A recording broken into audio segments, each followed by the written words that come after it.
Que a doce e maravilhosa paz do Senhor Jesus esteja no seu coração. Seja muito bem-vindo a mais uma aula da nossa EBD Online. Eu sou o professor Egivanildo Tavares e vos falo aqui da Assembleia de Deus em Santa Rita, na Paraíba. Tem como pastor Djalma Silva.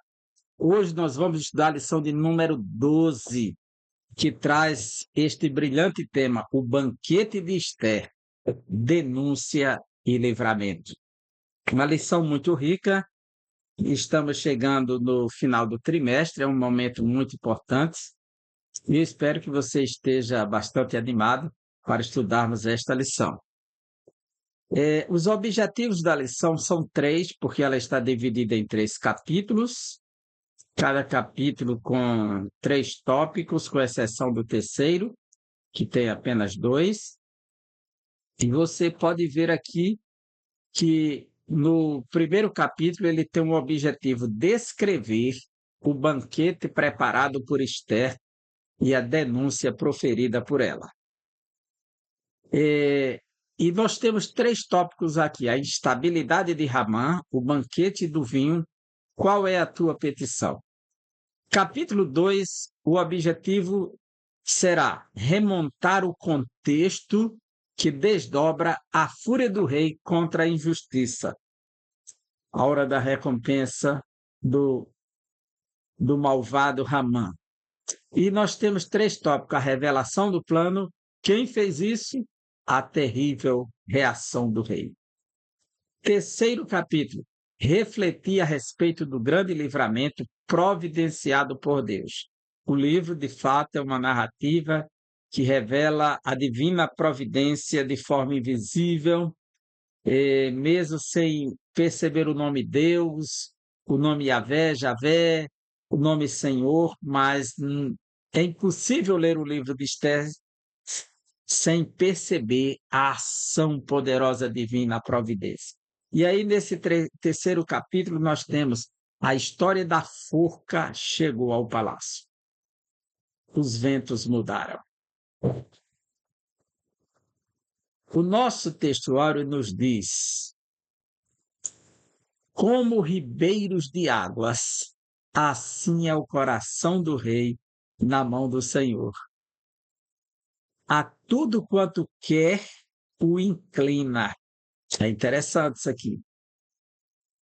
O que nos mostra esse texto é a soberania de Deus sobre a sua criação, sobre a sua criatura. Esse texto fica claro, assim como outros textos, que Deus mantém o controle de toda e qualquer situação. Eu cresci espiritualmente na igreja, né? Quero falar da minha conversão de 92 para cá, ouvindo uma expressão popular, que Deus respeita o livre-arbítrio do homem e aí ele decide o que quiser. A Escritura não nos mostra isso. Isso é uma expressão popular, não é da Bíblia. Não tem nenhum lugar em que Deus está rendido à vontade da sua criatura. É bem verdade que ele criou o homem à sua imagem e semelhança e o capacitou com essa liberdade, essa capacidade de tomar decisões. Foi justamente essa decisão que levou o homem à escravidão, que no dia que dela comerdes, certamente que morrerás. Mas não significa que, de forma genérica, Deus permite que o homem decida tudo e ele nunca irá interferir na vontade humana ou induzir a vontade humana para realizar a sua vontade. Se ele quiser, ele é oleiro, ele é senhor, ele é soberano. E a Bíblia diz: quem é o caco para discutir com o moleiro? E o profeta Isaías 43:13 diz: operando eu, quem impedirá? Ninguém pode impedir o agir de Deus. Então, isso nos mostra que, quando ele quer, ele move os corações humanos e inclina para onde ele quer. Não tem quem impeça. Então, como ribeiros de águas, assim é o coração do rei na mão do Senhor. A tudo quanto quer, o inclina. Que tem de textos no Antigo Testamento que diz que Deus move os reis para atacar o seu povo como disciplina, ou para atacar outro povo como disciplina por ter cometido injustiça.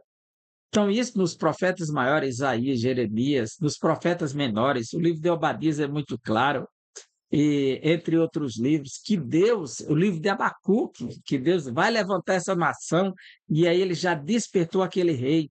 Então, Deus, ele tem a sua maneira de conduzir, como Deus preparou o coração do homem para que ele manifestasse graça para com Daniel no capítulo 1, né? Então, o livro dos Salmos, veja só, Salmos 105, versículo 25, apenas um versículo aqui, qualquer tradução, essa expressão é a mesma. Eu quero mostrar apenas a soberania de Deus sobre a sua criatura e que Deus não está condicionado, limitado agora no seu agir por conta da criatura que ele colocou algo nela que ele respeita, eh, de tal maneira que ele não pode intervir. Então, o ser humano é quem decide, Deus não decide. E isso não está escrito nas Escrituras. Pelo contrário, o que nos mostra é sempre esse Deus soberano agindo. 105, versículo 25. Mudou o coração dos egípcios para que odiassem o seu povo e usassem de astúcia para com os seus servos. Eu vou ler o versículo 24 para que você escute que é Deus que fez isso. Deus fez sobre modo fecundo o seu povo, Deus fez o povo se multiplicar no Egito e os tornou mais forte do que os seus opressores, que são os egípcios. Mudou o coração dos egípcios, que mudou Deus, para que odiassem o seu povo e usassem de astúcia para com os seus servos. Então Deus lhe enviou Moisés, seu servo, que é o 26. Mas ele está no controle. Então ele faz o que? Ele muda o coração de uma nação, não muda o coração de um rei. Veja o que diz Apocalipse, Atos 16, 14. A Bíblia diz que ele abriu o coração de Lídia para ouvir o Evangelho. A Bíblia também diz em Apocalipse, capítulo 17, versículo 17, que aquilo que está escrito que vai acontecer, tem que acontecer porque Deus está no controle. Ele determinou, olha, 17 e 17. Porque Deus incutiu no coração deles que realizem o seu propósito. Executem-no de comum acordo e deem à besta o reino que possui, até que se cumpram as palavras de Deus. Então, ele inclina o coração para onde ele quer. Ele é soberano, não é? Verdade prática. Devemos reconhecer as autoridades humanas, mas não podemos atribuir-lhes um poder acima do que elas têm. Há um Deus nos céus. Ora, a gente vê que as autoridades chamaram Pedro e os demais apóstolos para que dessem satisfação da sua pregação e que eles deveriam obedecer aos sacerdotes. E então eles proibiram de falar no nome de Jesus. E aí, nessa hora, Pedro teve que responder que estava disposto a obedecer mais a Deus do que aos homens. Quando a autoridade impõe uma lei que obriga alguém a confrontar a verdade divina, então a escolha deve ser por Deus e não pela lei humana. Então, esse é o momento da decisão. É nesse sentido. A Escritura nos mostra obedecer todas as autoridades, respeitá-las, honrá-las, interceder por elas. Mas no dia que ela impõe uma lei que contraria a lei de Deus, nós vamos ficar com a lei de Deus. Introdução. Na lição anterior, vimos como Deus agiu para alterar todo o cenário em Suzã, capital da Pérsia. Mardoqueu foi honrado e Ramã humilhado. Ramã foi lá para pedir a cabeça de Mardoqueu para colocá-lo na forca que estava na frente da sua casa, para todos verem o seu inimigo enforcado na sua porta. Não sabia que lhe aguardava era uma grande surpresa, na qual ele honraria o seu inimigo, por ordem do rei, de forma expressa e clara, e ninguém questionava a ordem do rei persa. E o rei perguntou para ele o que deveria fazer ao homem cuja presença ele quisesse honrar. E ele pensou somente nele, não sabia que era o seu inimigo, que era Mardoqueu ou Mordecai, que tinha algo depositado na história dos persas. Estava arquivado e Deus preparou aquela noite para revelar ao rei que ele deveria recompensar seu servo. E foi um sinal muito forte para Ramã o que aconteceu. Ele volta para casa humilhado, decepcionado, frustrado com a situação. As condições agora eram outras. Até a mulher dele, Zares, e começou a questionar, né? Porque percebeu que ele começou a descer, né? Então foi um momento em que ele foi frustrado com a sua ação.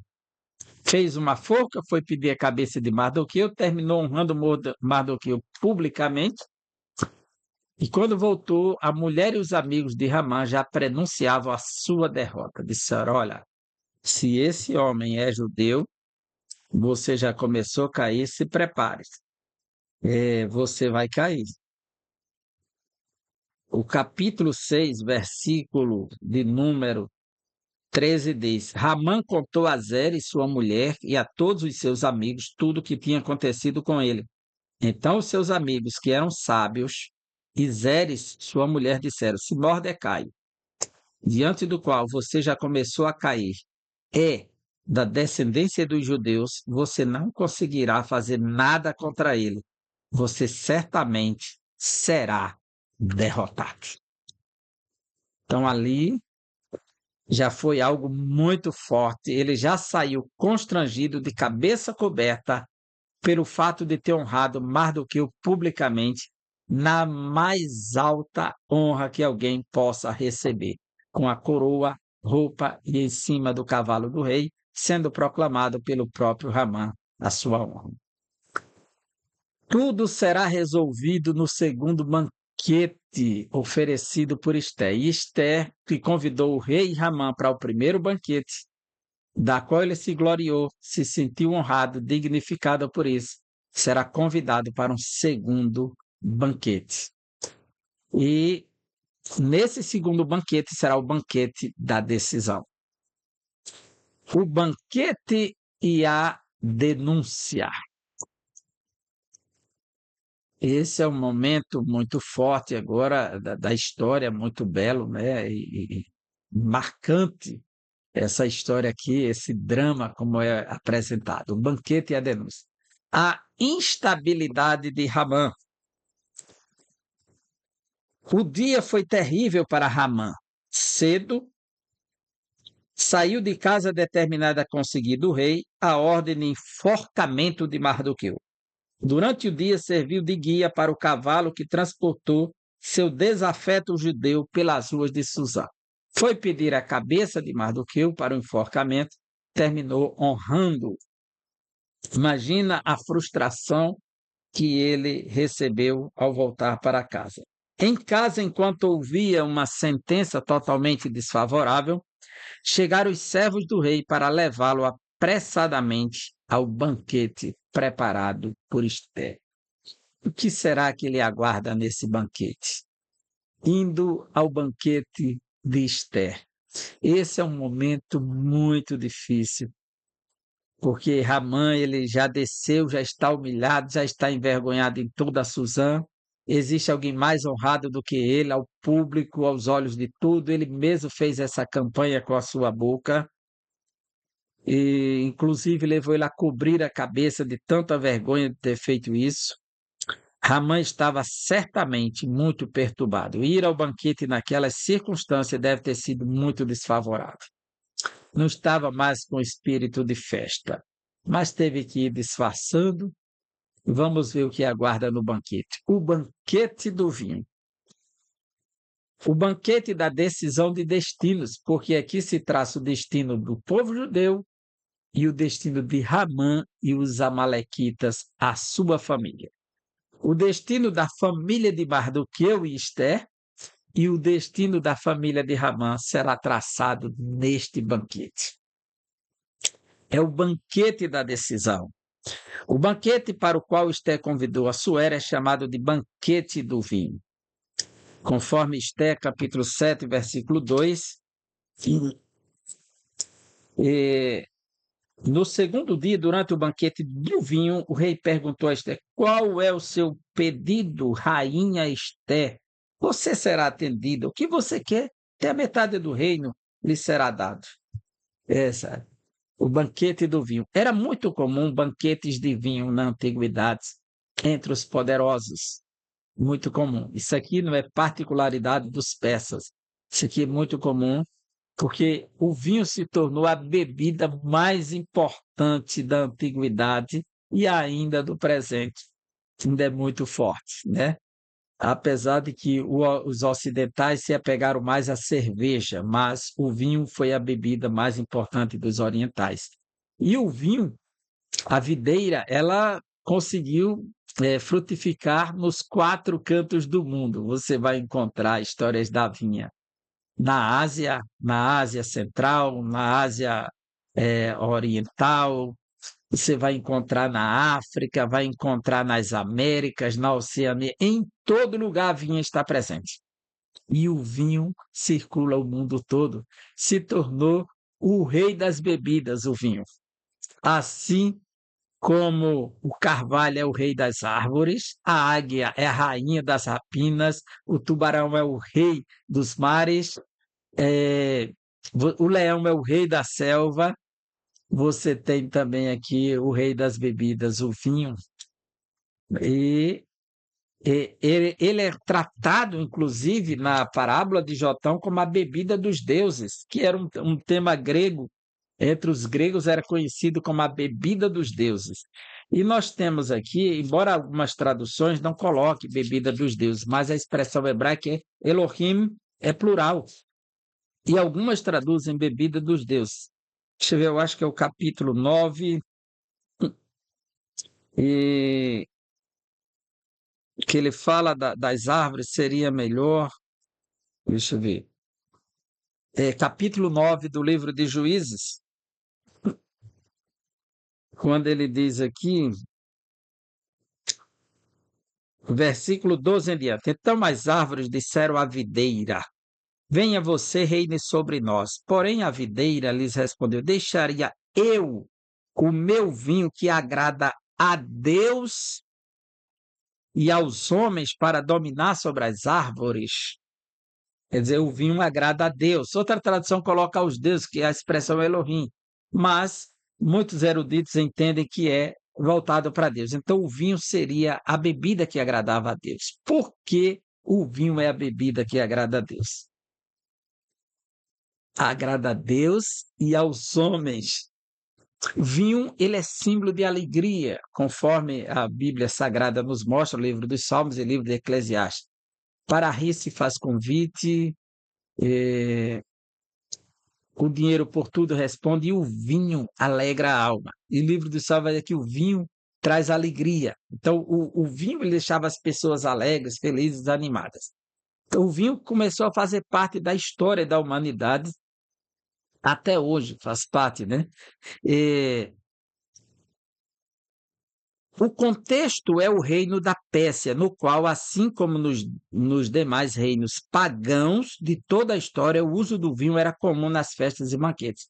Não só nos reinos pagãos, no reino de Deus, do povo de Deus. Inclusive, há uma promessa escatológica do vinho novo para o reino de Deus, do profeta Isaías.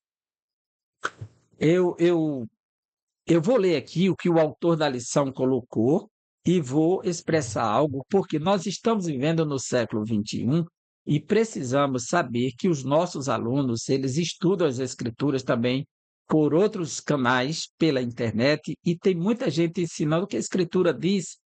De fato, o que a escritura diz para não fazer de uma doutrina subjetiva de uma pessoa, a forma de doutrinar as pessoas e universalizar doutrinas que a Escritura não está ensinando. O que eu quero dizer com isso? Você vai entender. Diz assim, nos reinos pagãos se usava o vinho, assim como nos demais reinos pagãos de toda a história. Quer dizer, era na Pérsia e os reinos pagãos. O uso do vinho era comum nas festas e banquetes dos pagãos. Olha só, o que nós podemos ver é que o vinho é uma providência de Deus para os homens. Ele não deu somente a vinha, mas deu o vinho, assim como deu a agricultura. O vinho faz parte da provisão de Deus para os homens, por isso que é a bebida que agrada a Deus. Salmo 104, você está defendendo a bebida do vinho? Alguém pode perguntar, estou defendendo as Escrituras. O que Deus diz, eu não posso fechar a boca de Deus, trancá-la por conta de doutrinas ou pensamentos humanos. Precisamos dizer o que a Escritura diz sobre a verdade que é a palavra de Deus. Não podemos mascarar a palavra de Deus com o pretexto de salvar pessoas. Vamos estabelecer os limites da coerência. Então, o Salmo 104, versículos 14 e 15 diz assim, falando que Deus, o Salmo começa, bendiga a minha alma ao Senhor, Senhor meu Deus, como tu és grandioso, estás revestido de glória e majestade. Então ele vai falar, por que devo bendizer a Deus? Deus é majestoso e ele cria todas as coisas. Então quando chega no versículo 14, 15, diz assim, fazes crescer a relva para os animais e as plantas que o ser humano cultiva, para que da terra tire o seu alimento, o vinho que alegra o coração, o azeite que lhe dá brilho ao rosto e o pão que lhe sustém as forças. Isso é providência de Deus. O vinho é providência de Deus. Não podemos demonizar uma bebida porque tem pessoas entregues à embriaguez, vivendo nos vícios e administrando erroneamente esta bebida. Eu não bebo. Não bebo por uma questão de consciência, mas não posso demonizar a bebida ou transformá-la em algo que a Bíblia não transforma. Então, olha o texto: providência divina. Entre as ofertas que eram dadas a Deus, ele exigiu que levasse vinho para ele.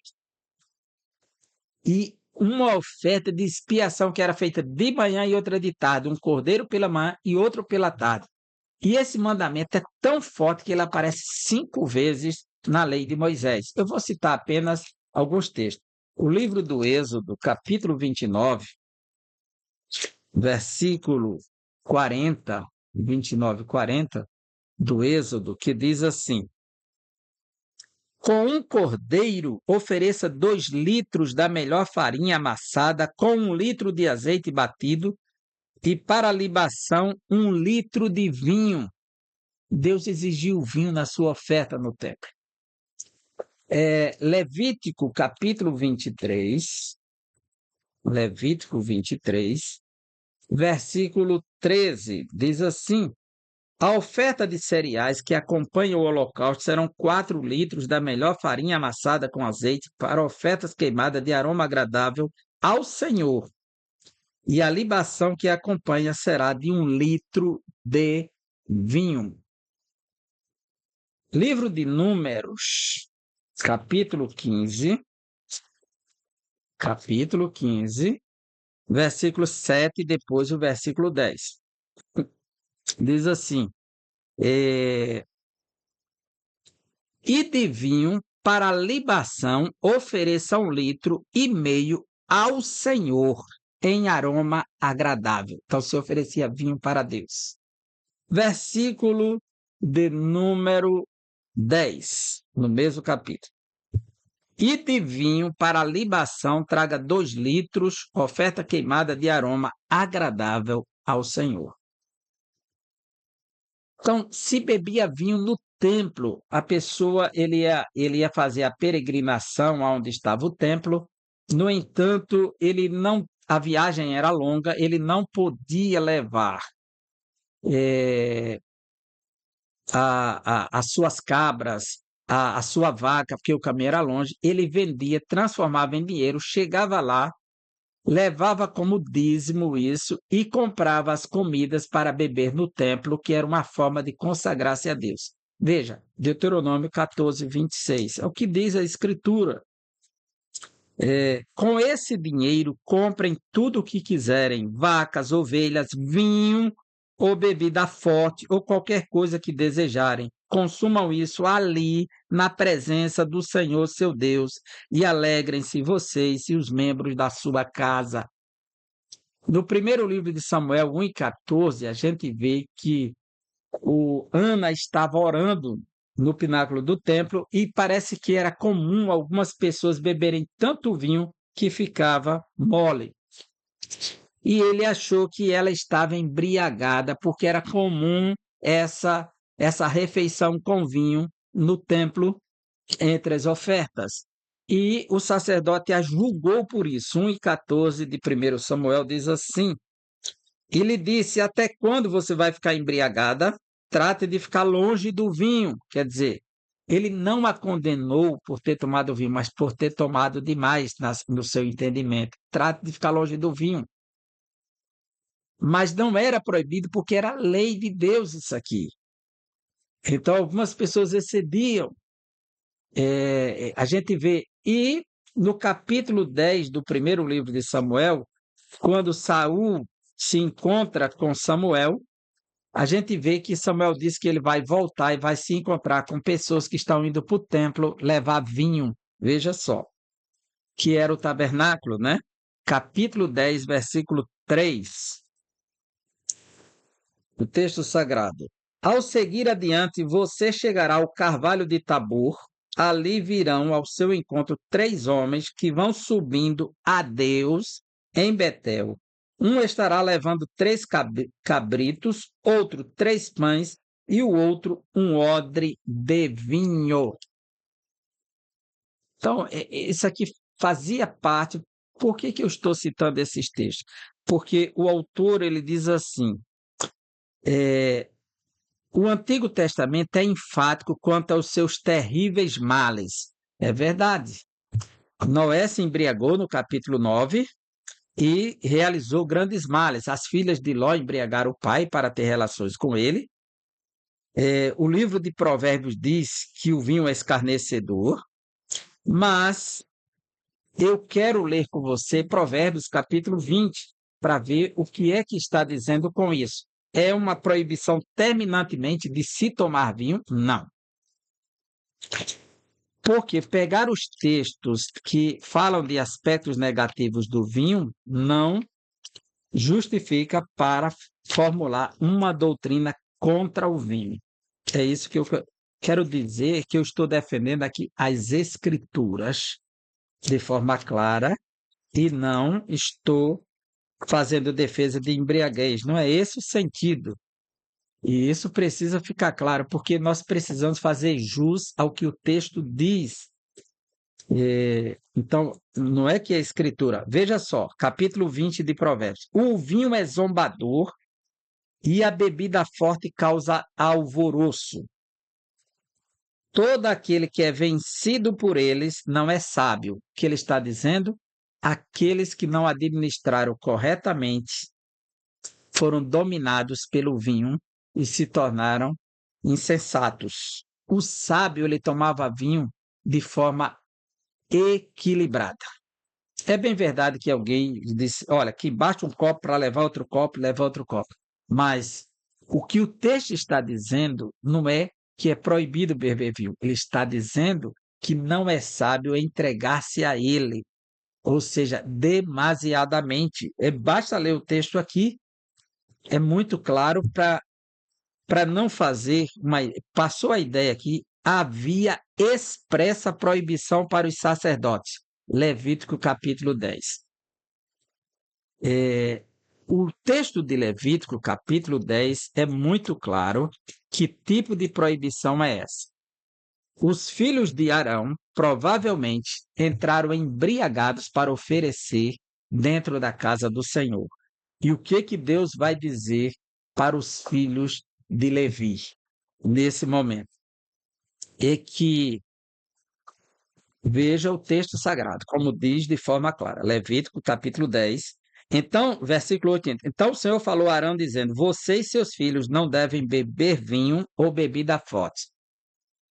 Deus está proibindo os sacerdotes de beber vinho, vírgula, quando entrarem na tenda do encontro, para que não morram. Isso será estatuto perpétuo entre as gerações. Ou seja, quando fosse oficializar o sacerdócio, não tomava vinho.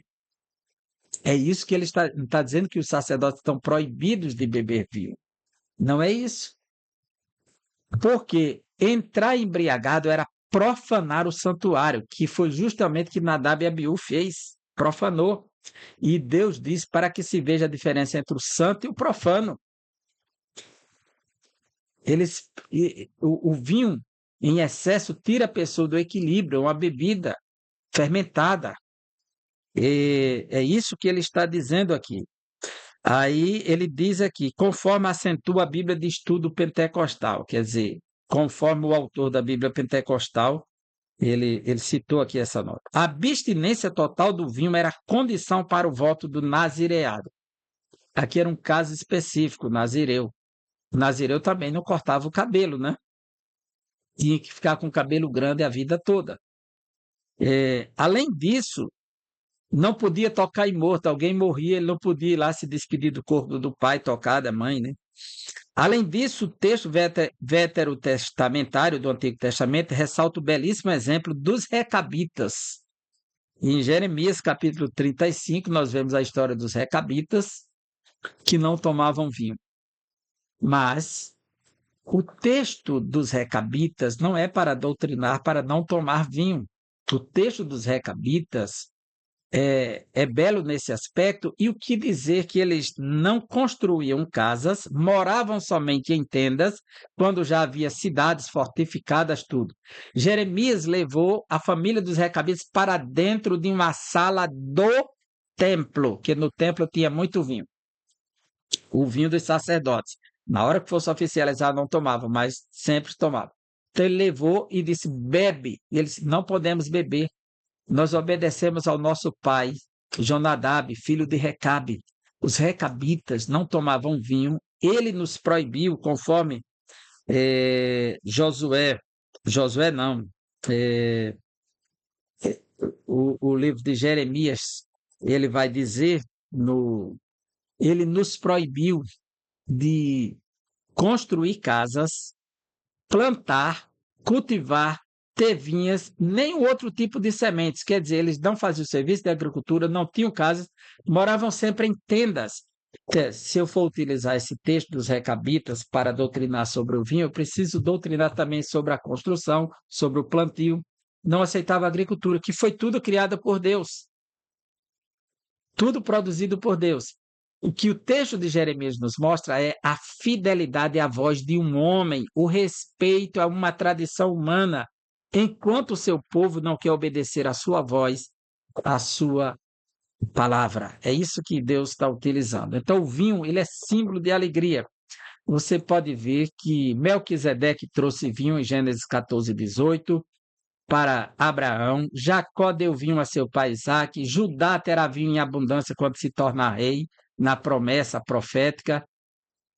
Jessé mandou vinho para o rei Saul, o vinho fazia parte da história. Há muitos textos sobre o vinho. O Novo Testamento diz que para abster-se da carne e do vinho. Então, onde ele manda abster-se do vinho, diz também para abster-se da carne. Se isso fizer tropeçar o seu irmão, se não, é isso que ele está mostrando. E quando Paulo fala na ordenança de ministros, ele diz que separe ministros que não seja dado a muito vinho, que bebe em excesso. Eu não bebo e nem estimulo ninguém a beber, mas não posso fazer disso uma doutrina bíblica que é proibido beber vinho. É isso que eu quero dizer porque nós precisamos dizer o que a Bíblia diz de forma clara e objetiva, sem medo do que possa acontecer, porque a consciência da verdade, ela vale mais do que a camuflagem da verdade. Qual é a tua petição? Esté diante do rei e de seu algoz. Assuero estava mesmo determinada a saber o que inquietava a rainha, a fim de atendê-la. O fato de Esté comparecer em sua presença, correndo risco de morte, e no primeiro banquete ter mantido suspense quanto ao que lhe afligia, deve ter levado Assuero a suspeitar que algo muito grave estava acontecendo. Daí, sua prontidão novamente inquirir-lhe: qual é a tua petição, rainha Esther? Qual é o teu requerimento? Até metade do reino se fará. A essa altura, talvez o coração da rainha estivesse acelerado. Ela estava diante do rei e do algoz dos judeus. Teria que ser firme em sua declaração. Aqui, Esté precisou de sabedoria e firmeza. Como construir as palavras e dizer de forma correta e necessária. E quando o rei diz: qual o teu pedido, rainha Esther? Então, lhe deu a dignidade de rainha para fazer um pedido como rainha. E aqui foi muito importante esse momento. Então, ela vai agir com sabedoria, expressando: a mulher virtuosa sabe abrir a boca com sabedoria sem perder a compostura. Provérbios 31 e 26. A fúria do rei contra a injustiça perpetrada por Hamã. A revelação do plano. A verdade chegou. O dia da verdade chegou. Vendidos para a destruição. Esté detalhou ao rei o que havia acontecido. O que ela queria era a preservação de sua vida e da de seu povo, os judeus. Porque estamos vendidos, eu e o meu povo, para nos destruírem e matarem e lançarem a perder. Isso é tão forte, porque se ao menos esse povo tivesse sido vendidos para servirem de escravos para outro povo, ela não iria importunar o rei por uma questão dessa. Não merecia importunar o rei por isso. Mas o problema é que Ramã investiu dinheiro, vendeu o povo para a destruição, sem ter culpa de nada, só por conta de uma atitude arrogante contra o judeu Mardoqueu, ele atribui isso agora. Então, ela diz aqui, versículos 3 e 4 do capítulo 7. Então a rainha Esther disse: se eu tiver obtido o seu favor, ó rei, e se for do agrado do rei, que a minha vida seja a resposta do meu pedido. A única coisa que eu quero é a minha vida. E que, como desejo, eu possa ter o meu povo. Então, qual a tua petição e qual o teu desejo, o teu requerimento? Então, a minha petição é a minha vida. O meu desejo é o meu povo. E como desejo, eu possa ter o meu povo, porque fomos vendidos, eu e o meu povo, para sermos destruídos, mortos e aniquilados de vez. Não bastava apenas os campos de concentração, os judeus foram enviados para os campos, salas de oxigênio, né, para serem mortos. Se ainda nos tivessem vendidos como escravos e escravas, eu me calaria, pois não valeria a pena incomodar o rei por uma coisa dessas. Olha só, sem chance de sobreviver. Não era motivo para incomodar o rei uma questão dessa. Então o rei pergunta: quem fez isso? A pergunta de Assuero pode parecer estranha, não era razoável que não tivesse conhecimento da extensão do decreto assinado em seu nome. A extensão do decreto, mas sobre quem não foi questionado. vê que qualquer administração, qualquer gestão, qualquer liderança deixa escapar as falhas, as entrelinhas. Tem pessoas que conseguem seduzir com a fala, camuflar a linguagem e aí conotar outra coisa e a pessoa não perceber e está atentando contra o próprio corpo. Todavia, não se pode presumir que um rei ou qualquer governante saiba em detalhes tudo o que acontece em seu palácio ou jurisdição. Às vezes, até os pais escapam fatos próximos de seus olhos. Quantos pais, nós como os pais, não sabemos de tudo dos nossos filhos? Nem dentro de casa o que eles fazem, porque às vezes eles conseguem fazer em certos momentos coisas que você não consegue ver, escrever, esconder, planejar, decidir. Que está no coração e na mente, aonde pode levar o ser humano, não sabemos. Então, se os pais, convivendo com os filhos, muitas vezes perdem muitas coisas, e às vezes tem uma percepção do filho, uma ideia, às vezes equivocada, achando que o filho é aquela pessoa tão digna, e às vezes não é, né? Enquanto os pais são surpreendidos, seus filhos já estão escravos nas drogas, já estão vivendo um relacionamento que ele desaprova e tantas coisas mais. Então o rei foi surpreendido, mas conquanto tivesse concedido amplos poderes a Ramã, o Agagita, o quadro agora era outro. Aí também foi interessante porque a identidade da rainha foi revelada. Eu e o meu povo. Até aquele dia, Assuero não sabia que ela era judia. Sua identidade nunca foi questionada. Isto por quê? Só porque Mardoqueu não disse para ela dizer de que povo ela era, de que pertencia. O nome dela era persa, Esther. O nome dela hebraico, aramaico, é Hadassah. Então ela já chegou no palácio com a identidade persa, que quer dizer estrela, e o nome da deusa Estar. Então, não tinha, o nome não seria comum para outro povo ligado a uma deusa persa. Então, essa é uma grande questão que serviu para camuflar a identidade da própria Esther até aquele momento, né? Mas agora foi revelada a necessidade. Impôs uma afirmação, você tem que decidir, você é desse povo, pela vida ou pela morte. E ela decidiu colocar em jogo a sua vida juntamente com a do seu povo, dependendo de Deus. A terrível reação do rei. É provável que a consciência de Assuero tenha sido ativada quando ele entendeu o tamanho da injustiça feita aos judeus. O povo de sua rainha. Naquele dia o rei estava feliz com a rainha. O rei estava animado com a rainha. Então o rei Assuero, versículo 5 do capítulo 7, perguntou à rainha Esther: quem é esse cujo coração o instigou a fazer uma coisa dessas? Onde está esse homem? Olha a pergunta do rei. Quando ele faz a pergunta, Esther respondeu: o adversário inimigo é este malvado Ramã. Então Ramã ficou apavorado diante do rei e da rainha. O rei, no seu furor, se levantou do banquete do vinho e passou para o jardim do palácio. Ele ficou decepcionado. O Ramã é desmascarado, Assuero é decepcionado.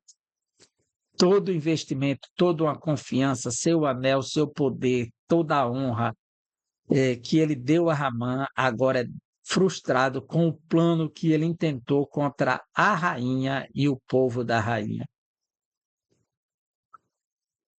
E o rei ficou frustrado, saiu na mesma hora da sala do banquete, foi para o jardim, aquele ato pensativo de frustração, de decepção, de deixa a pessoa ofegante, né?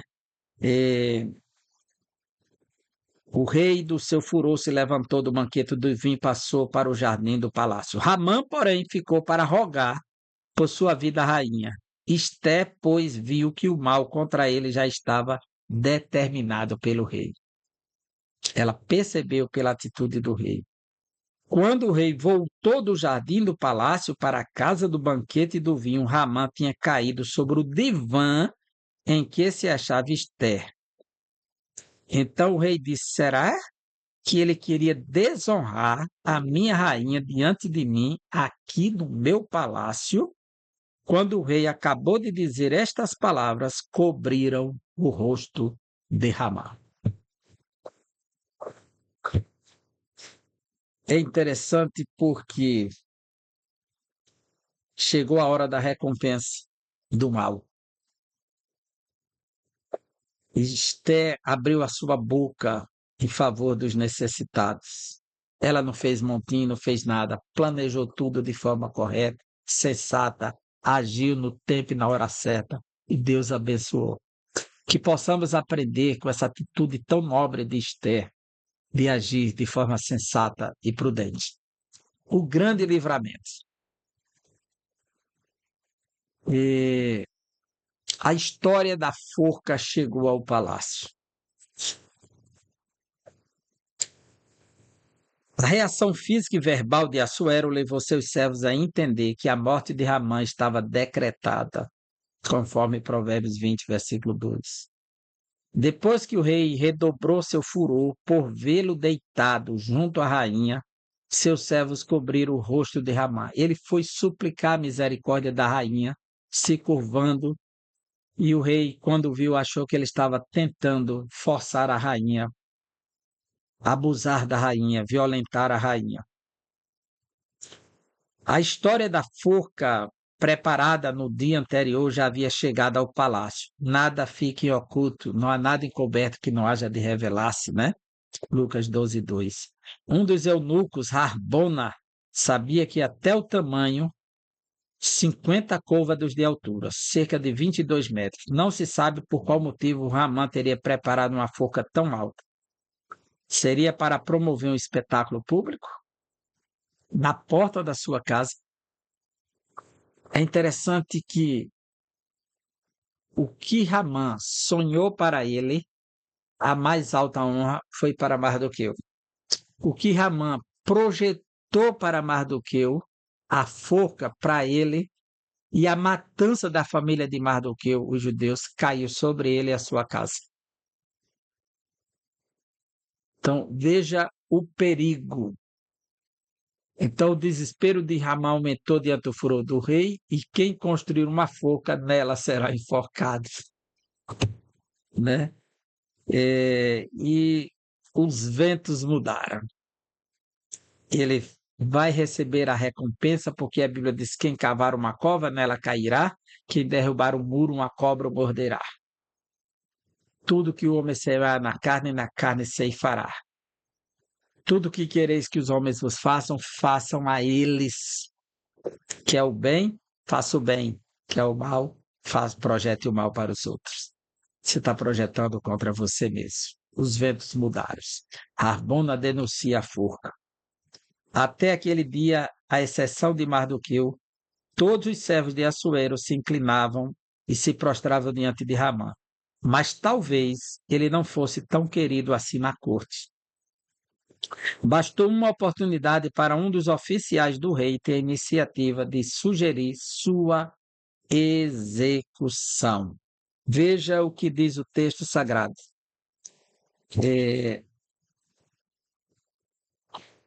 Capítulo 7,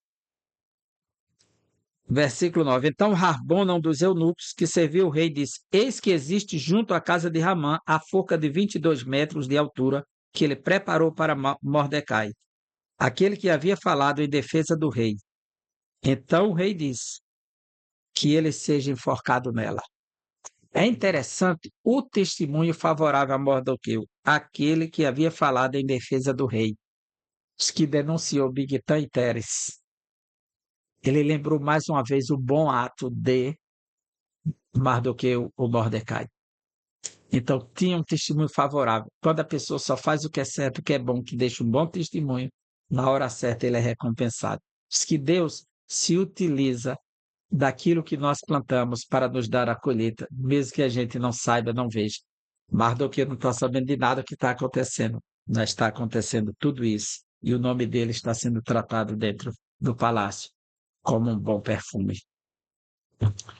Um testemunho favorável a Mardoqueu.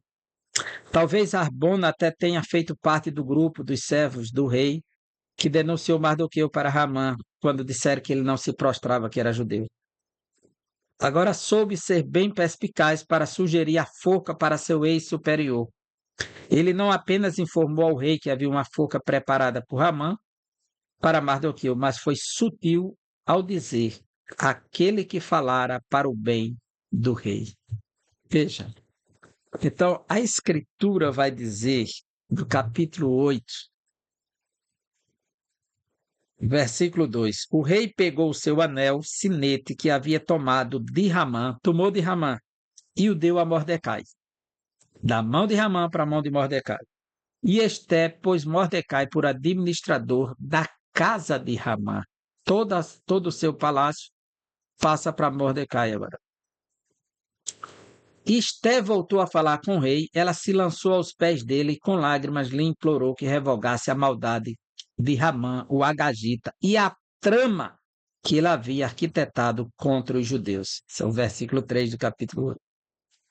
Então, no capítulo 9, a Bíblia diz que, versículo 4, porque Mordecai era grande na casa do rei e a fama dele se espalhava por todas as províncias, o seu poder ia aumentando cada vez mais. Tudo isso era de Ramã.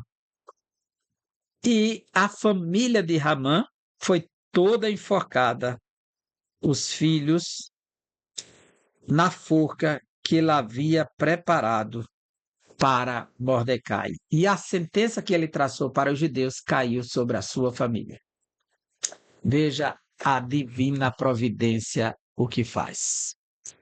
Deus não tem prazer na morte do ímpio, mas que ele se converta e viva.